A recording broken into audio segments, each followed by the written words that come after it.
Hey everyone, I just started recording and then I got cut off, so maybe that was not meant. This is just a message from the guides for everyone. I hope this resonates, but we will see.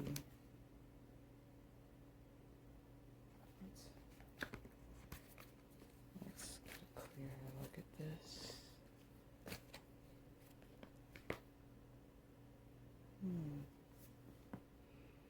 Reversed Ace of Wands.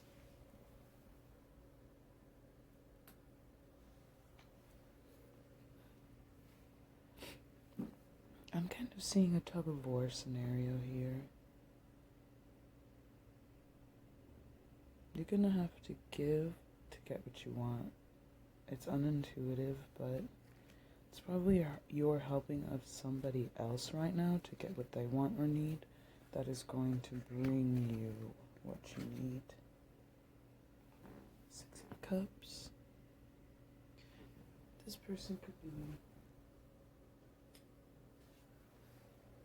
somebody from your neighborhood, someone from your past, somebody that's kind of helping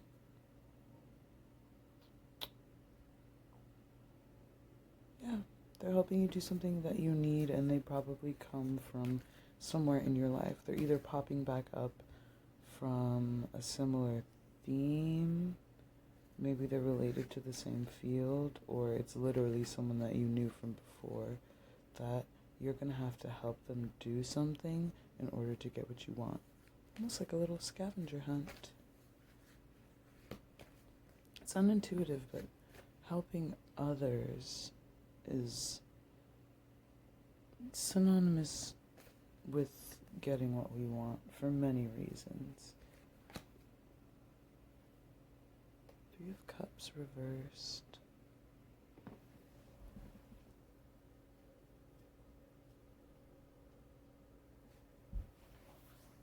I'm hearing it may be a time to treat socializing. Ooh! We'll trim that. It's time to treat socializing like a job. We all want to do what is genuine and good, and this doesn't stray from that at all, but there's nothing wrong with going out, whether it's for drinks like the card shows or something, with the intention of just meeting people that you can work with and connect with on a professional level, which is exactly what networking is. Right. And I think sometimes that we just think, oh, well, I need to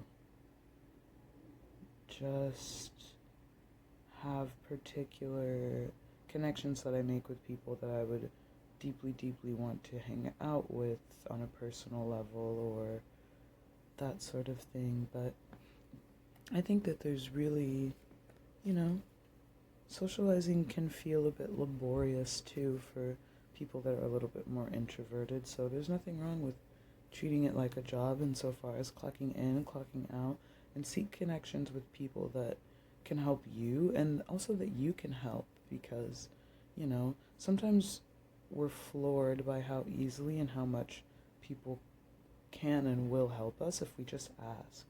So there's nothing wrong with kind of seeking out help in your social world with things that you want and like and need, and there's nothing wrong with going out to be that helping hand for other people, because the thing is, most of us have something to offer, and when we count ourselves out, we discredit not only the effort that we've put forth, but what we can do for other people, and that kind of stops the flow and exchange of energy. So go out with the mindset that you might help somebody with something even, or that if somebody might have something that you need, and that's just the simple exchange of energy, helping and exchanging favors. There's nothing wrong with that.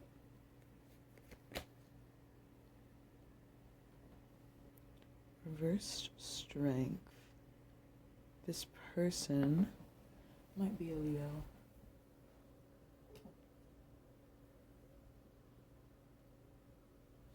Perhaps they possess a lot of Leo qualities. Maybe they're another fixed sign. Or maybe it's just anyone who roars with their gentleness. And again, the reversed version of a card, I always think of it augmented in a way. So I think that it comes down to... my Virgo moon. Hold on.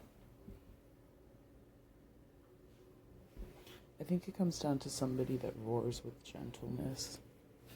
Slash could be a Leo, but you know what I'm saying.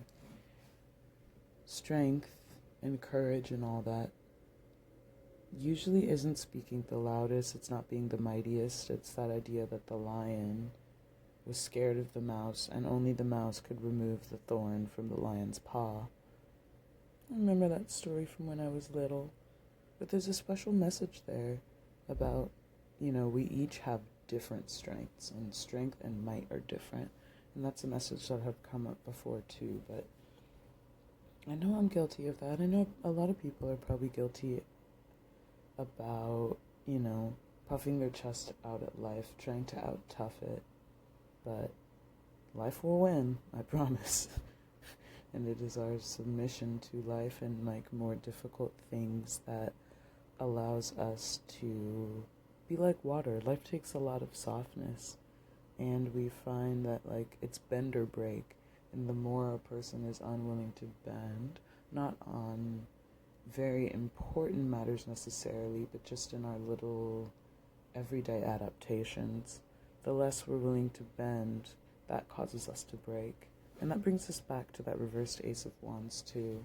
That can be, you know, you establish it's kind of you helping someone with something. It's going to help you get what you want, but it's also, think of that branch there as something that, you know, is it very stale? Could I crack it in half if I were to bend it? Or would it bend all the way in half, almost like a Laffy Taffy or something, and snap back?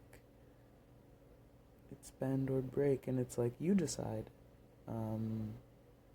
how moist and malleable your stick of life is. I'll leave that there, I guess, but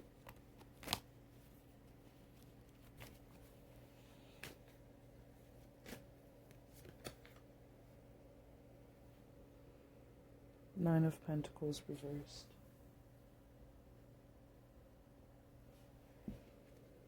Stop and smell the roses. Life is very dynamic, but very beautiful, and if you are lacking financial independence at a moment, know that that Ace of Wands right above the Nine of Pentacles and the reversal, the stick that's kind of pointing to it, we can see that, you know, maybe you need that magic wand. Maybe it's your malleability that's missing, and that's why you're not at a financially stable point, because you think of money a certain way. You're uncompromising on what you're willing to put your value towards. You're underestimating your value. And maybe you're not. Maybe you lack proper trade of resources with other people too. But I think there's beautiful financial opportunity kind of in this rosy bed that's been made here. And it could be a Leo. I'm seeing a Leo get you a job or some sort of rare opportunity. Or again, another person that roars with softness. But it's almost like a tiptoe that's going to earn that for you. Let's see what else. Four of Pentacles in reverse. Don't be stingy. Again, this is the antithesis of what we want. Instead of being so selfish with ourselves, share your work a bit more. Share your feelings. Don't hold your cards so close to your chest. Conserve your energy, but you don't have to go complete survival mode, because the more energy that you kind of release, you're able to get back. And that goes with, you know, the same, all the reverse cards kind of have their connected story, but I think with the Three of Cups, diagonal from that Four of Pentacles, it's really about don't be so stingy with your energy.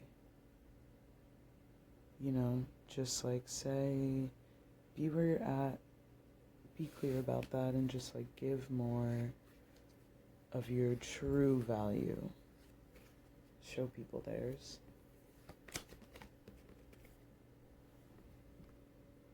First Knight of Cups.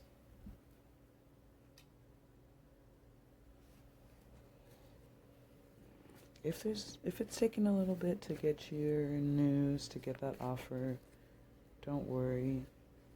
There's often a delay of news, but there could also be a lag separate from this, that if someone's kind of waiting to tell you how they feel about you, they're waiting. It's not that they don't feel that, but they're just waiting, and it's a sign to kind of keep doing you while you wait for the news to arrive. Judgment. Really, just if you stand for nothing, you'll fall for anything. That's all I hear from that.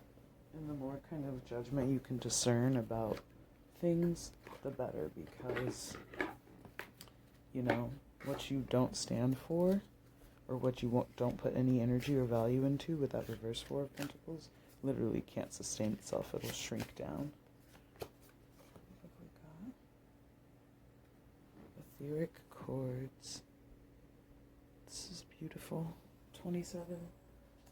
I've been thinking about that number a lot, between the Saturn return and kind of that idea that there were a lot of very famous people that died at that age because their karmic path doesn't grow past that initial self-realization of life, kind of peeking the veil behind things.